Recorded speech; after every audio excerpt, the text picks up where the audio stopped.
Hello everyone, welcome to ECE GATE 2017। मैं हूं सुमित। अगर आप हमारे वीडियो लेक्चर्स के पीडीएफ नोट डाउनलोड करना चाहते हैं तो उसे आप हमारे ब्लॉग एड्रेस से डाउनलोड कर सकते हैं। ब्लॉग की लिंक आपको यहां दिख रही होगी।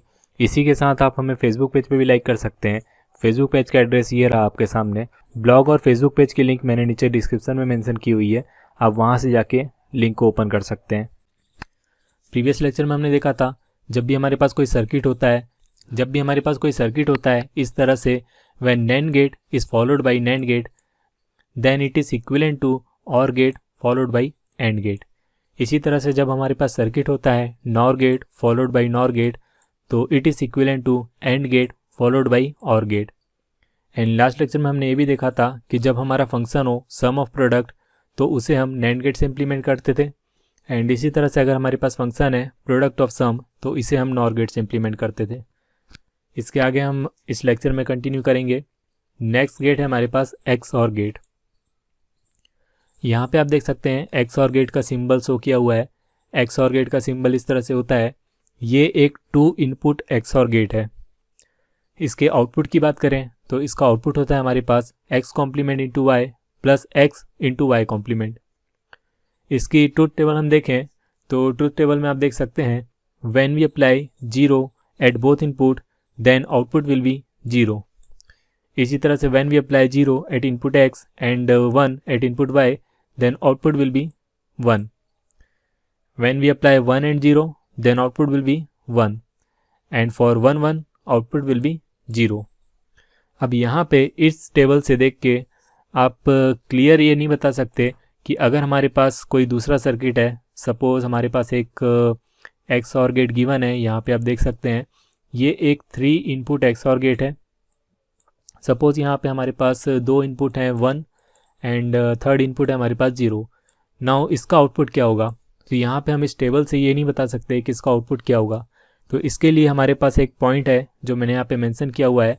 Output of XOR gate is always 1 if number of ones in input is odd number and if number of ones in input is even then output will be 0। यहाँ पे हम देखें नंबर ऑफ वंस काउंट करें तो यहाँ पे हमारे पास number of once है 1 एंड 2।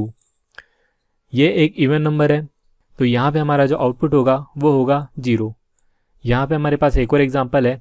यहाँ पे आप देख सकते हैं एक सर्किट बना हुआ है XOR गेट का एंड यहाँ पे हमारे पास इनपुट है 1 0 1 1 0 एंड 1 1 0। नाउ यहाँ पे हमारे पास आउटपुट क्या होगा? तो यहाँ पे हम नंबर ऑफ वंस काउंट करें तो नंबर ऑफ वंस है हमारे पास 1 2 3 4 एंड 5। नंबर ऑफ वंस है 5 दैट इज ऑड नंबर। तो यहाँ पे जो हमारा आउटपुट होगा वो होगा 1। तो यहाँ से हमारे पास एक और इम्पॉर्टेंट पॉइंट है XOR gate is use to detect odd number of ones in the input. Next gate है हमारे पास XNOR गेट। XNOR गेट का सिंबल आप देख सकते हैं यहाँ पे शो किया हुआ है। जो XOR गेट का सिंबल था उसके आगे एक डॉट लगा हुआ है, एक बबल लगा हुआ है, बस इतना सा चेंज है। मतलब not gate is followed by XOR gate is equivalent to XNOR gate. यहाँ पे हमारे पास एक 2 इनपुट XNOR गेट शो किया हुआ है। इसका आउटपुट हम देखें तो इसका आउटपुट हमें मिलता है x complement into Y complement plus x into y. इसकी टेबल हम देखें तो यहाँ पे आप टेबल में देख सकते हैं when we apply 0 at both input then output will be 1। इसी तरह से when we apply 0 at input x and 1 at input y then output will be 0। when we apply 1 and 0 output will be 0 and when we apply 1 and 1 on both input then output will be 1। XOR gate में हमें जो output मिल रहे थे यहाँ पे हम देखें तो यहाँ पे जो हमें आउटपुट मिल रहे हैं वो जस्ट XOR गेट के इन्वर्ट हैं। तो यहाँ से हम कह सकते हैं when number of ones in input is odd then output will be 0 in XOR gate. इसी तरह से when number of ones in input is even then output will be 1 in XNOR gate. So यहाँ से हम देख सकते हैं कि XNOR gate is used to detect even number of ones in the input। इसके बाद हमारे पास कुछ कोड्स हैं, इसे भी हम डिस्कस कर लेते हैं। इससे पहले मैंने आपको बताया था बाइनरी कोड। अगर हमारे पास एक डेसिमल नंबर है, सपोज हमारे पास एक डेसिमल नंबर है 2, इसे हमें बाइनरी फॉर्म में लिखना है तो इसे हम किस तरह से लिख सकते हैं? बाइनरी फॉर्म में हम 2 को रिप्रेजेंट करेंगे 1 0 से। अगर मैं कहूँ कि 2 को रिप्रेजेंट करना है 4 बिट बाइनरी फॉर्म में, तो हम इसे रिप्रेजेंट करेंगे 0010 से। तो ये एक 4 बिट बाइनरी रिप्रेजेंटेशन है 2 का। यहाँ पे हम देखें जो हमारे पास BCD कोड है इसे हम बोलते हैं 8421 कोड। यहाँ पे हम देखें 2 का रिप्रेजेंटेशन, तो 2 का रिप्रेजेंटेशन है 0010 which is same as 4 bit binary representation. So we can say BCD code is equivalent to 4 bit binary representation. अब सपोज हमें एक डेसिमल नंबर है 11, इसे बाइनरी फॉर्म में लिखना है, तो बाइनरी फॉर्म में इसे हम लिखेंगे 1011। अब यहाँ पे हमें इसे BCD कोड में लिखना हो तो इसे हम 1011 नहीं लिख सकते, क्योंकि हमारा जो BCD कोड होता है वो 0 to 9 नंबर के लिए होता है। 2 डिजिट नंबर के लिए हम BCD कोड 4 बिट्स में नहीं लिख सकते। 2 डिजिट के लिए हमारा BCD कोड होगा 8 बिट फॉर्म में। यहाँ पे मैं आपको एग्जांपल से क्लियर करने की कोशिश करूँगा। यहाँ पे हमारे पास एक एग्जांपल है 14 है हमारे पास एक डेसिमल नंबर, इसे हमें बाइनरी फॉर्म में लिखना है, तो बाइनरी फॉर्म में हम इसे लिखेंगे 1110। अब अगर इसे हमें BCD फॉर्म में लिखना है तो BCD फॉर्म में हम पहले 1 को BCD फॉर्म में लिखेंगे which is equivalent to 4 bit binary number, तो यहाँ पे हम 1 को लिखेंगे 000 एंड 1। इसी तरह से हम 4 को जब रिप्रेजेंट करेंगे BCD कोड में तो इसे हम लिखेंगे 0100। इसी तरह से हम 99 को BCD कोड में लिख सकते हैं। 9 को हम लिखेंगे पहले 4 बिट बाइनरी फॉर्म में विच इज़ 1001 एंड अगेन हम 9 को लिखेंगे 4 बिट बाइनरी फॉर्म में, तो हमें मिलेगा 1001। तो यहाँ से हम कह सकते हैं कि BCD code is equivalent to 4 bit binary representation for 0 to 9 number. इसके बाद हमारे पास कुछ और कोड्स हैं, चलिए उन्हें भी हम देख लेते हैं। यहाँ पे हम देखें तो हमारे पास फर्स्ट कोड है 8421 code which is BCD code, अभी मैंने डिस्कस किया। सेकंड कोड है हमारे पास 84-2-1 कोड। थर्ड कोड है हमारे पास 2421 कोड एंड फोर्थ कोड है हमारे पास XS3 कोड। अभी मैंने आपको BCD कोड के बारे में बताया।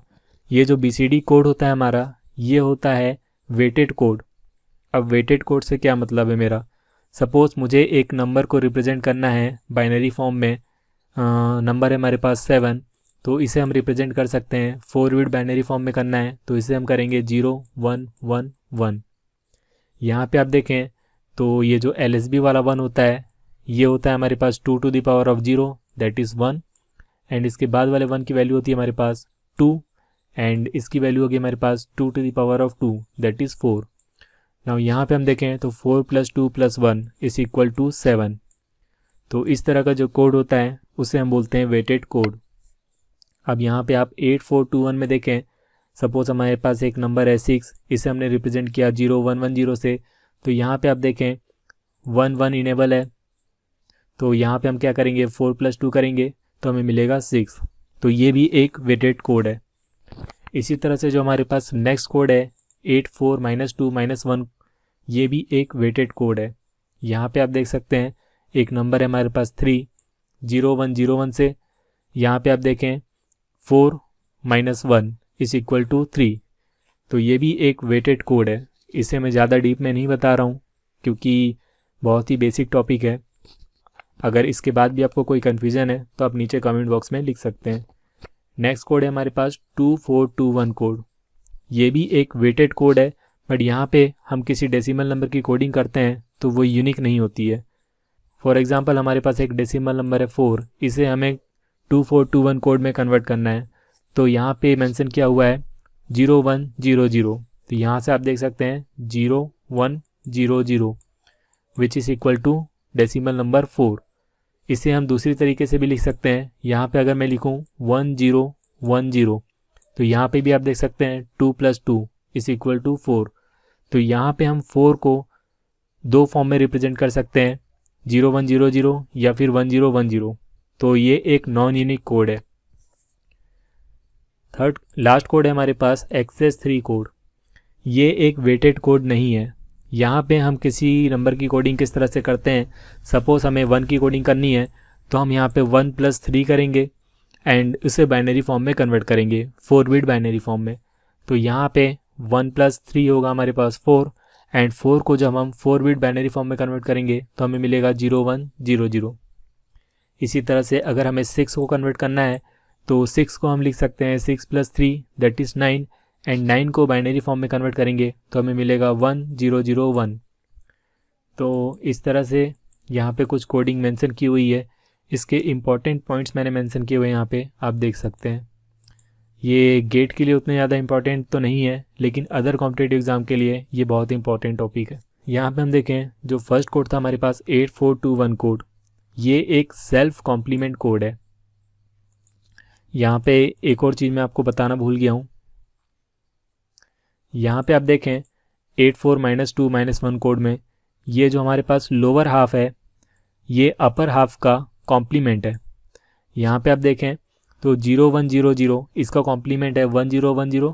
इसी तरह से आप देखें 0101 इसका कॉम्प्लीमेंट है हमारे पास 1010।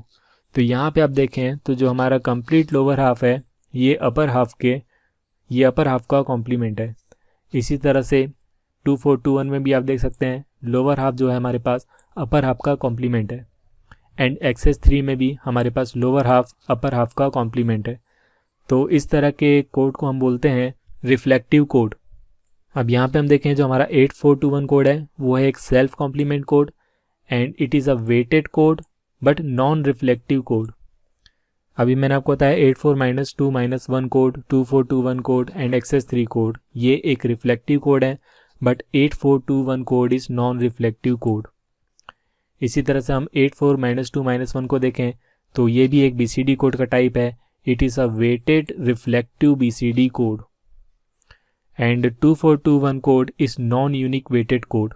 मैंने अभी आपको बताया कि यहाँ पे एक ही डेसिमल नंबर को हम 2 डिफरेंट फॉर्म में रिप्रेजेंट कर सकते हैं, तो इसलिए ये हमारा एक नॉन यूनिक कोड है, but it is a weighted code, and यहाँ पे ये रिफ्लेक्टिव कोड भी है। एंड एक्सेस 3 कोड की बात करें तो ये एक नॉन वेटेड कोड है एंड एक रिफ्लेक्टिव कोड है। तो यहाँ पे कॉम्पिटिटिव एग्ज़ाम में थ्योरेटिकल क्वेश्चन बनते हैं। आपको इस तरह से क्वेश्चन पूछा जा सकता है कि एक्सेस 3 कोड इज़, ऑप्शन होंगे हमारे पास weighted code, non reflective code, non weighted code and इसी तरह से कुछ भी। तो आपका यहाँ पे करेक्ट ऑप्शन होगा नॉन वेटेड कोड। अगर हम बात करें प्योर बाइनरी कोड की तो ये भी हमारे पास एक सेल्फ कॉम्प्लीमेंट कोड होता है। तो इस लेक्चर में बस इतना ही। इसके आगे हम देखेंगे के मैप। अगर आपको ये लेक्चर अच्छा लगा तो इसे प्लीज़ लाइक कीजिए, अपने दोस्तों को शेयर कीजिए एंड हमारे चैनल को सब्सक्राइब कीजिए। Thank you.